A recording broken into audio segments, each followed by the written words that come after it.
Hi, welcome to our video podcast today. We're talking about how to create an animation, video animation. So I'm joined this week with Ant and Karl. How you doing, guys? We're doing good, thank you. Right, good. So I'll bring your name up. That's Ant. Ant, let's put you in the right place. There you go. So Ant, nice to see you. Doing very How's your well, week and you? been? How's your week been, Ant? Yeah, my week's been good, thanks, Tim. It's Good, been quite a man. busy week. Been really good. Cool. Let's flip you over. Here we go. There's your name, Karl. How you doing? Great, and you, Tim? Yeah, well, I'm okay. I've been. Say again. Been a nice busy week.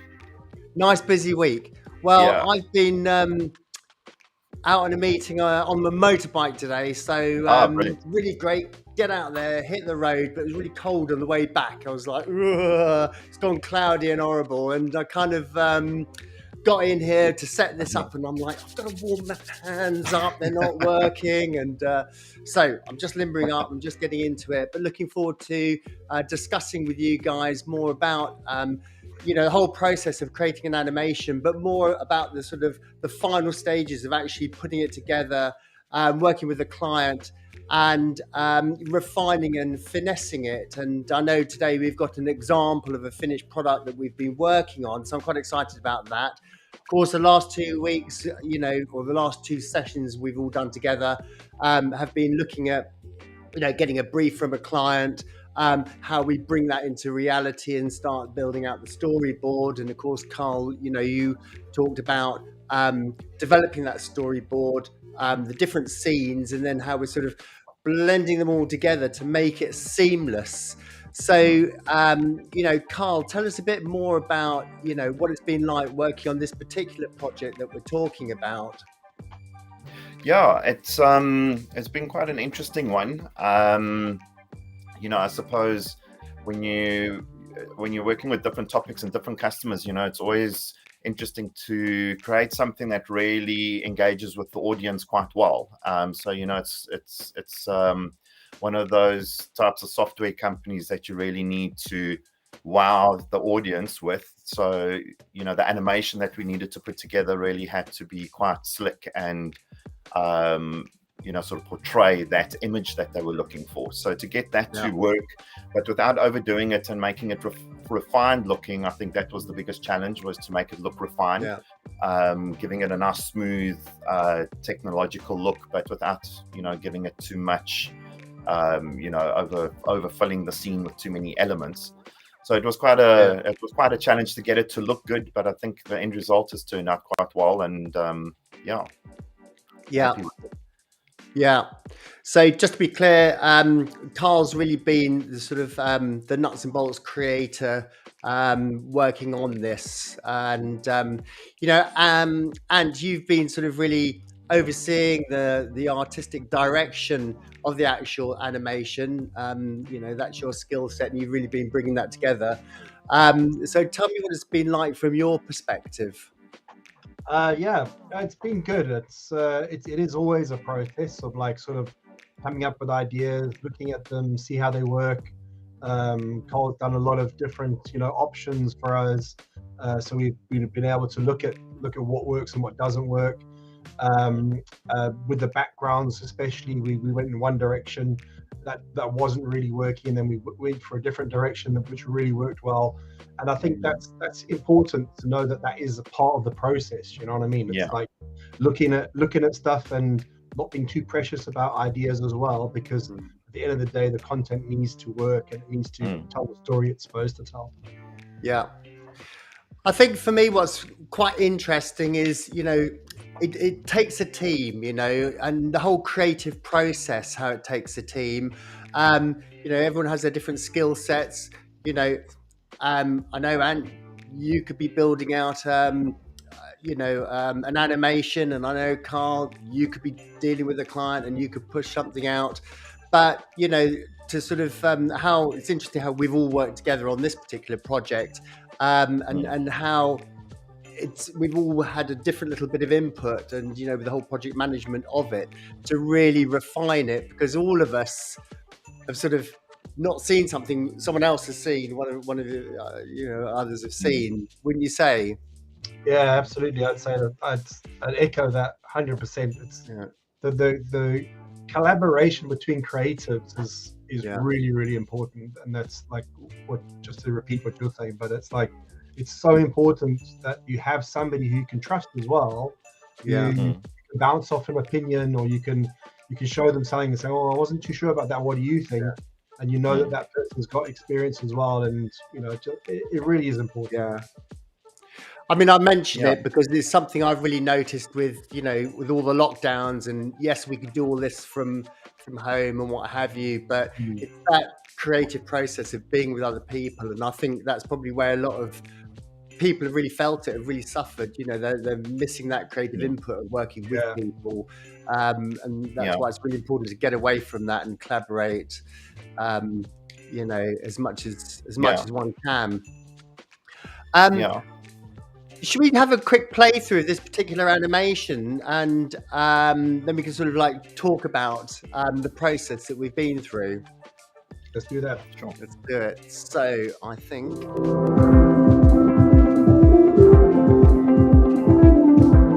Accounts IQ is the future of accounting for SMEs and fast-growing businesses. It's a constantly updated, secure cloud platform used by thousands of companies worldwide. We are here to help you transform your finance.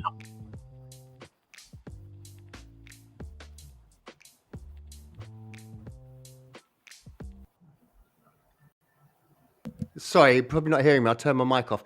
This is live. This is what happens. This is it. I'm going to play it again. Could you just put your mics on mute for a second, and then we won't get the feedback?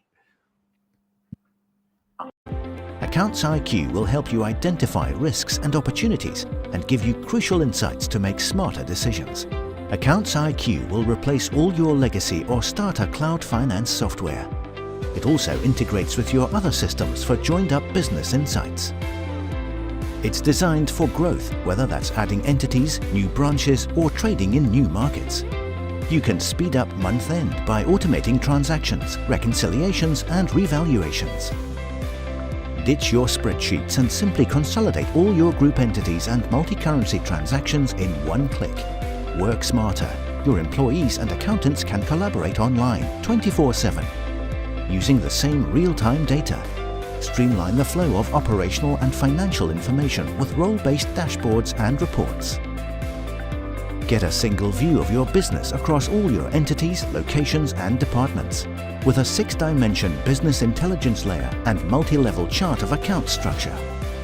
Accounts IQ lets you do more.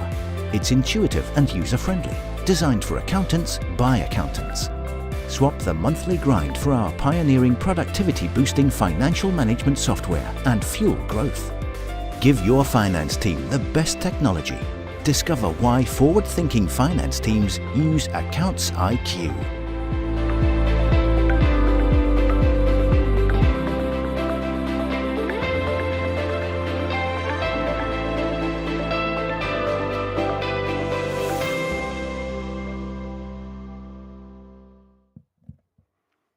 Right, firstly, I'm going to put my lounge music back on.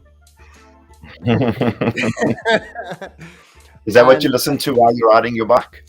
Yeah. No, do you know what? I've got some new headphone things, a little mic now, and I've got a playlist going and sat nav going, and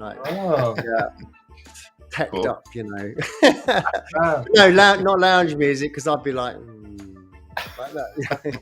It's a bit like upbeat. But anyway, live call from the bike room. Yeah. So I think, we're all very pleased with that final result we've got there. I'm still quite fascinated by the fact that it's overall it's not complicated. It's about their own bespoke software which replaces other things out there like QuickBooks and these other systems. But they wanted to cover all the detail as well, and we needed to get it over in a way that was easy for the everyday lay person to just get and understand, because it's not just for accountants, but it's for the user that sort of don't have that technical expertise, and to get that over so it doesn't jolt and jar, and it's easy to absorb the information, and to get them to buy into the dream.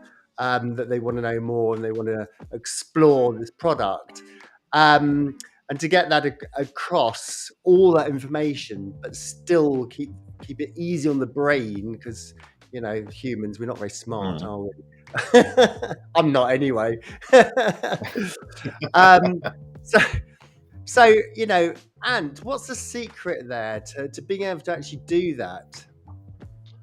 I think there's a lot of information, like you said. There is loads of information, and it's a subject matter that maybe not everybody is familiar with as well. Like I'm for one not that familiar with accounting and its procedures. But at the end of the day, you want to try and get something that just flows easily from start to finish and doesn't feel like there's a huge amount of information. And I'd say the secret to that is to let your voiceover drive your content, like the important parts that you're trying to mention, and just try and back that up with the visual. I think when the visuals try to be too descriptive, then you're getting bombarded with too much information. But if you're hearing what the processes are, and then it's just being reinforced by the visuals, I think that is one of the secrets of keeping it simple for somebody to watch it and understand it and digest it, although there is a lot that's going on. Yeah, and I think for our audience's benefit, stage one, take a brief and get a really good brief, so you know what it's about, where you're going with it. Stage two is get a really good script that's well refined, that's not too lengthy and complicated, and build it out from there. So I think Karl, from a design point of view, tell us your thoughts. The storytelling element of it, I think, is the hardest part, to really get a good story to resonate with its audience. And we had quite a couple of iterations of where we thought the images were working quite well, and then, like answer to the images actually needed to support the voiceover a little bit better, so we pulled back on some of the imagery a little bit so that it would be sort of more descriptive of what the words were saying, rather than the images trying to tell the story. We were trying to really support the voiceover with the imagery. And I think it's to create a simple look is actually quite difficult to do.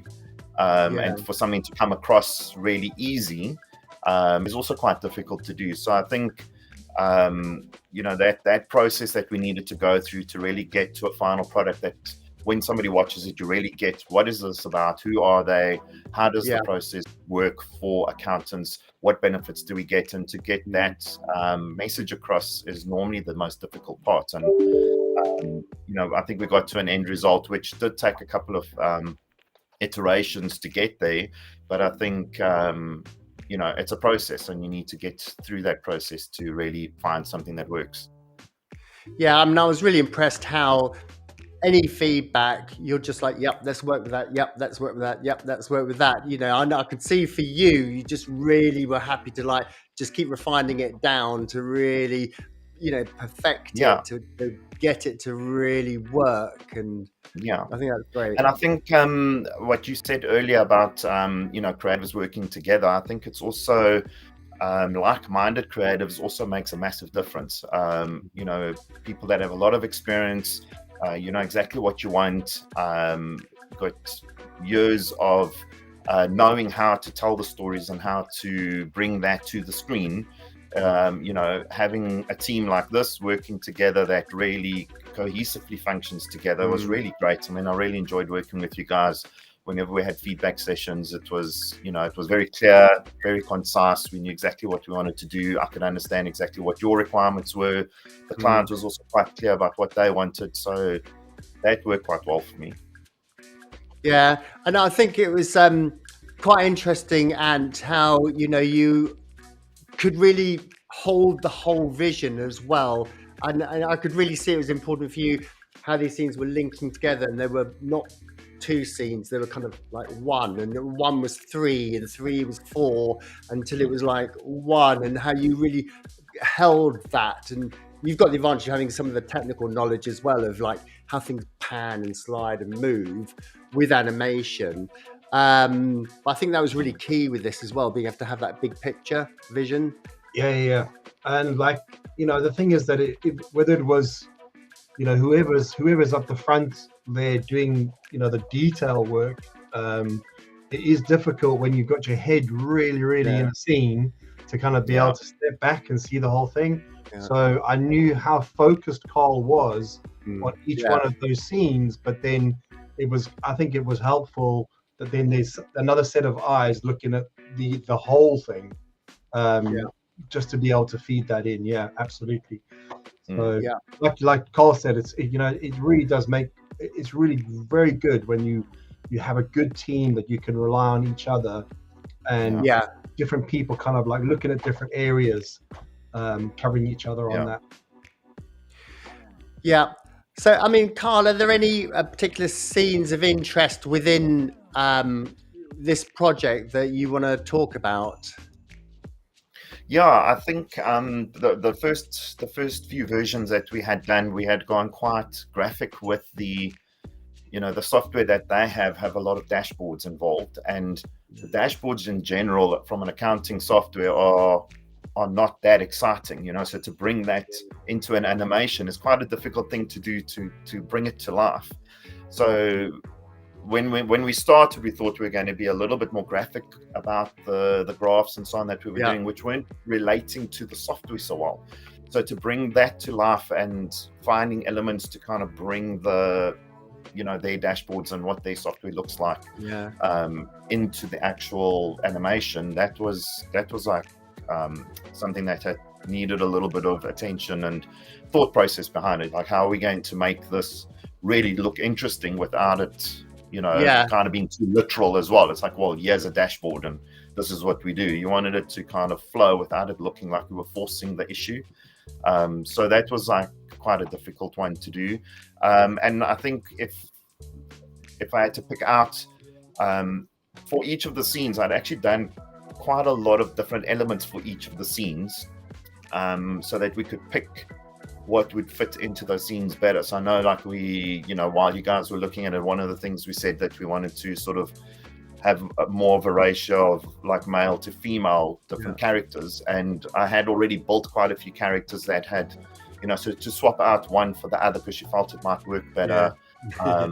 We had that in place already, so that was a lot of hard work, but I think it was useful to have the elements available for. Should we look at a couple of scenes? Actually, we could think.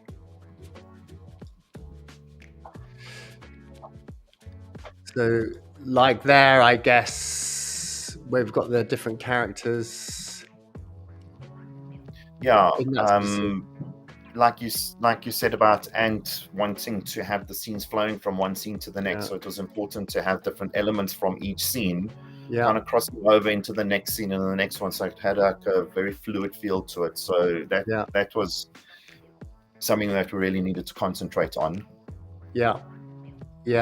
And that's right. Like here, we've got multiple people in the scene, and we wanted to, as you say, you put a mixture of different characters in, didn't you, to sort of represent the general workforce out there. Yeah. Not all accountants are male. Just saying. Not the good ones anyway. Hey, listen, who was in the finals of The Apprentice? Yeah, no guys. Like, come on, guys. Exactly. Yeah. Are there some other scenes you want me to slide it over to have a look at? I think, yeah, this one with the continents, that was all right. Kind of gave it a global scale. Like with these scenes, you know, like also if you can go back to that one, Yeah. you know, we kind of had some ideas around what the iconography should look like, but when we showed client, they kind of felt it was a bit dated and didn't look quite the way they wanted it. So, Yeah. you know, for instance, there on the mobile device, we had to swap a few things out and That's give it a right. Yeah. different look. So, you know, even though we had gone through a process of storyboarding and kind of putting you know, because you really want all the different elements to fit into a theme. And we had done quite a lot of work on doing that. So to, you know, once a client had sort of seen it, we had to make a few adjustments, but then you still need to keep it looking like it's part of the theme. Yeah. So, you know, those were a few interesting things.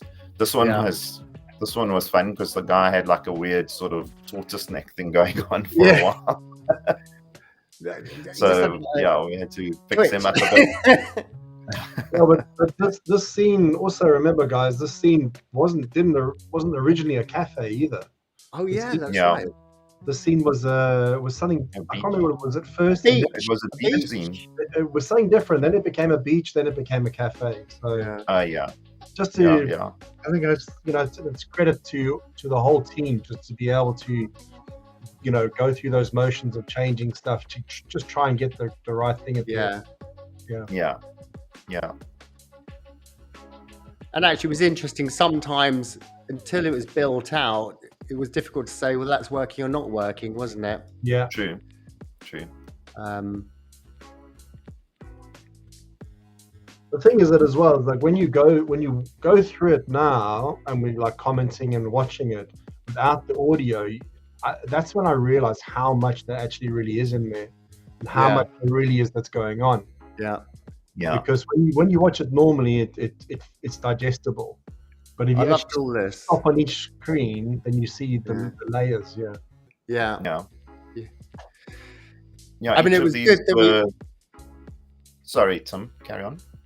No, I was just going to say it was good because, you know, before sort of building this out, we got the audio, the voiceover laid down, and we definitely got that right. I think we're all really super happy with the voiceover, which I think sort of, it kind of gives a personality to it all, doesn't it? Yeah, definitely, and it helps me a lot with the timing. You know, when you did the storyboard, they're kind of sort of sectioned off each scene to be about 5 seconds or so, and then when the voiceover goes, the guy's like talking for 8 seconds, 9 seconds, one scene. Now you have to shuffle because you have to make you know, move things around, and then the next scene's only 2 seconds because, you know, different voiceover artists have different, you know, narration styles. So to bring that in was, you know, just to make it fit so it doesn't look like things are just hovering was also just something we had to play with.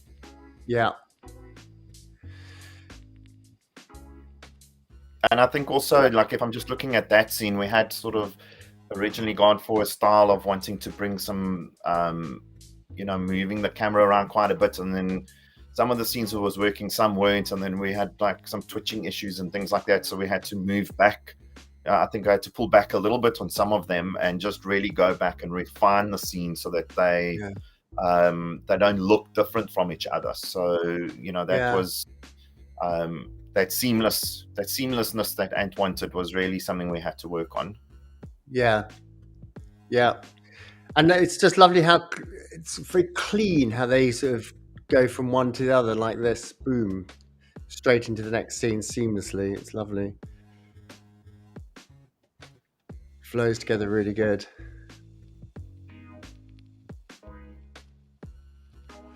Brilliant. Back in the room. So yeah, I think it's really interesting, you know, like, Ant, you've got that really good overview, but I think, you know, a lot of that's because of your background as well. You know, just tell us a bit more about that.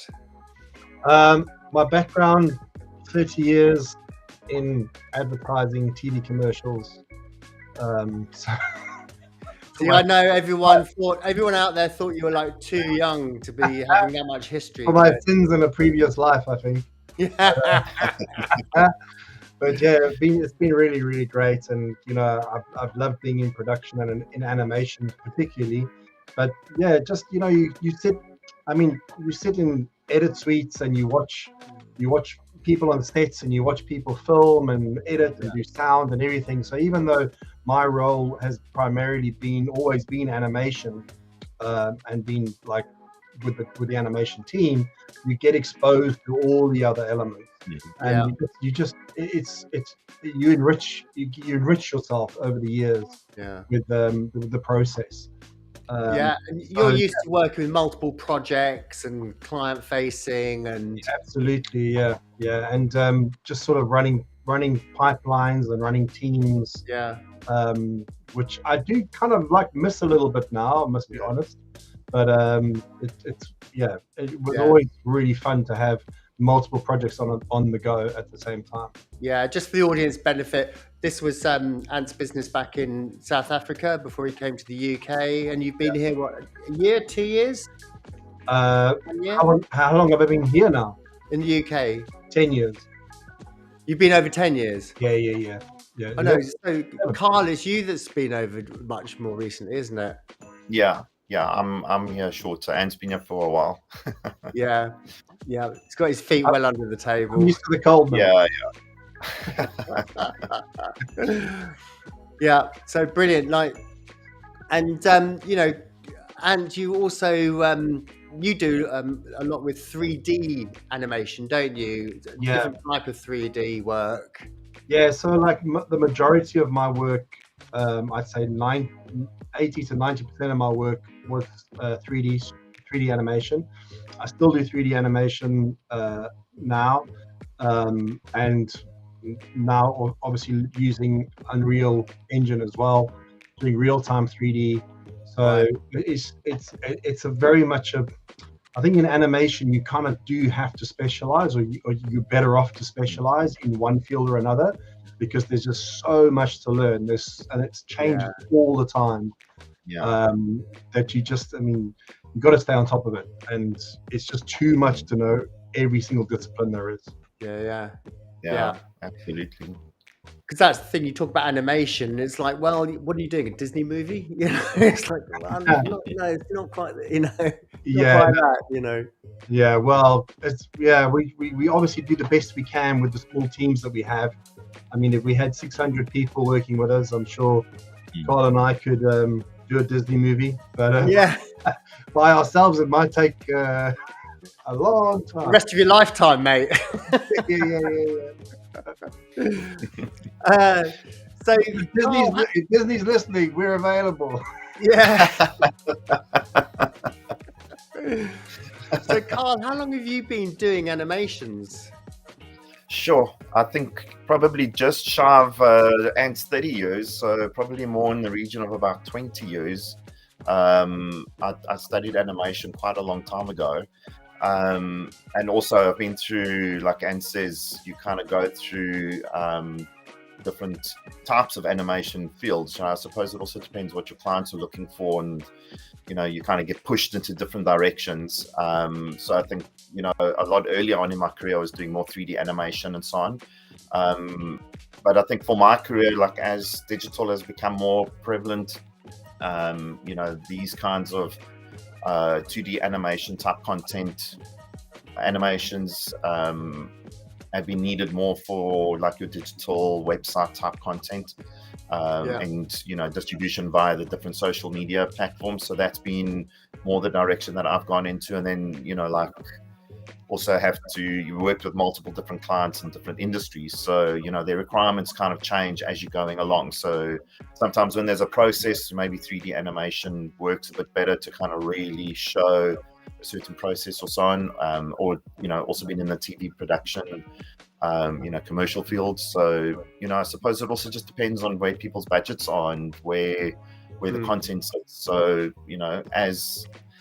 as you get bigger clients, maybe their budgets are bigger, and then you can work on bigger sort of 3D projects. But the nice thing about animation is you can really cater to lots of different fields and different requirements. So I think, like Antis said, you have to kind of roll with what the industry is doing and what technology is doing, and you kind of grow with that. So that's sort of how, where I've been. So interestingly, one of my other clients, they were like, wow, that's great. How much did that cost? And they're like, oh, but this was quite a complicated animation to build out, the length of it, the amount of elements in it.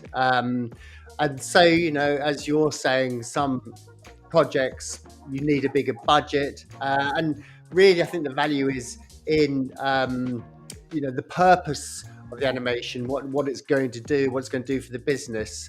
Clearly, this is a high value piece because it's about this amazing bit of software that is up against, your top people, your big super companies, your Xero and etc. So it's a very high value piece, and they wanted it super slick, and but for other businesses with such with not such a big budget, how would you say they can use animation to help them with their businesses, and how can they get it within budget?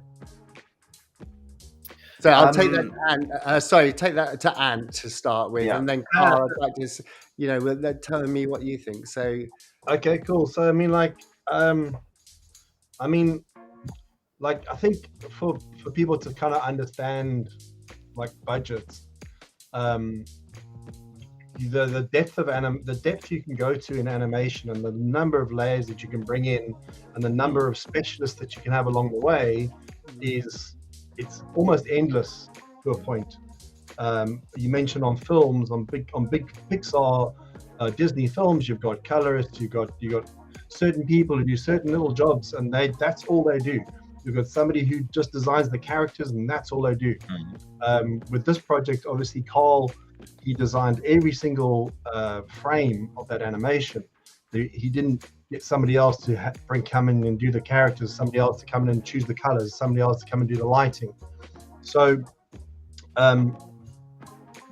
it's really kind of like, what's your return on investment?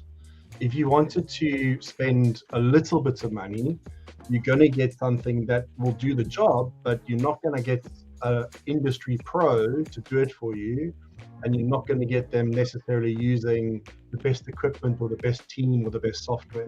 Like if you were filming something, you could go out and film something on your phone, and you could edit that together with a free bit of app software, but that's nowhere comparable to what a professional cinematographer is going to shoot on a high resolution camera. So that's kind of the best way I can think to kind of talk about budgets. Every animation isn't equal. If somebody wants to try and do something on a small budget, then I would say to them to try and really bring down their concept, really bring down their what they're trying to do in terms of whatever the idea is. Make it simple and make it look really good. So put the time into making what you create look really, really good, as opposed to let's try and do exactly what Accounts IQ did, but for half the money, because it'll just look rushed. It won't look good. So that's my view on it. Yeah, so I hear what you're saying. If you refine your message to be, more a concept and more, I can't think of the right words really, but don't try and eat the whole elephant. But you can do stuff cheaply, and you can do stuff on budget, definitely. And I think Karl and I work exactly the same way. I don't think I've ever turned anybody away and said, "Oh, you don't have enough money to do something." We'll always find something that we can do within their budget, and that something will be awesome. But it's got to be top quality. It can't suffer. It can't suffer quality because the budget was low. So they can, for example, they could have a 30-second animation that's promoting a product, and they could keep a simple, like a short ad type message. Yeah. I guess, Karl, those sort of things for you to create are less time consuming. Absolutely. I think it's about like, and saying, whatever the message is, maybe instead of doing like a bigger production, we would always go back with some sort of solution to say, well, let's rather do a smaller series of smaller productions that still has impact, but you've got content that you can share across different platforms. So, what kind of concept can we come up with that will leverage the idea for less money, but to still give them something that would give them the exposure that they're looking for. So, you don't necessarily need to do a full-on animation like we did now, but you could do like a shorter, smaller series of shorter animations that would have a very similar impact. So, and I think it comes with like experience in knowing, what would work for your particular industry and how would that fit in with your clientele. And where to find your clientele and get that message to them in that way. So it's really, kind of taking it and understanding, what that message needs to look like. Sometimes it could work much better just with a much simpler message, Yeah. Well, I think just to sort of round it off a little bit, I always say to people, give us your best idea. And give us your budget, because there's no point saying, I've got this great idea, I want you to create this, give me a price, because at the end of the day it's like, well, do you want that filmed with a helicopter, or we could use a drone, so there's smart ways around doing stuff, but we want the big idea first. And I think it's important to have an idea of your budgets you've got, and then we can plan around that and find ways to solve that problem. So, like you're saying, we want the client to get what they want. We want them to see their dream and fulfill that dream. But there's, lots of different ways of cutting the cake, isn't there? Yeah, absolutely. Now, what you say about budget is like really, really important, that people give you the budget, because, as you said, is it a helicopter? Is it a drone? And it's exactly the same with animation. Do we rig a character? Do we buy a rig? Do we our own character? It's like so many different options. Yeah, exactly. Well, that's good. It's been really useful and, really helpful. I hope to people out there, to you guys watching, and I hope you understand a bit more about the process and, how we bring a whole animation project, from the ideation stage through to production, through to delivery, and, how we're here to solve your problems. So I really thank you for joining us online, watching this today, and thank you, Ant, for being here. And Karl, thank you so much for all your hard work as well in creating such an amazing product. Thanks very much, guys, and until next time, over and out.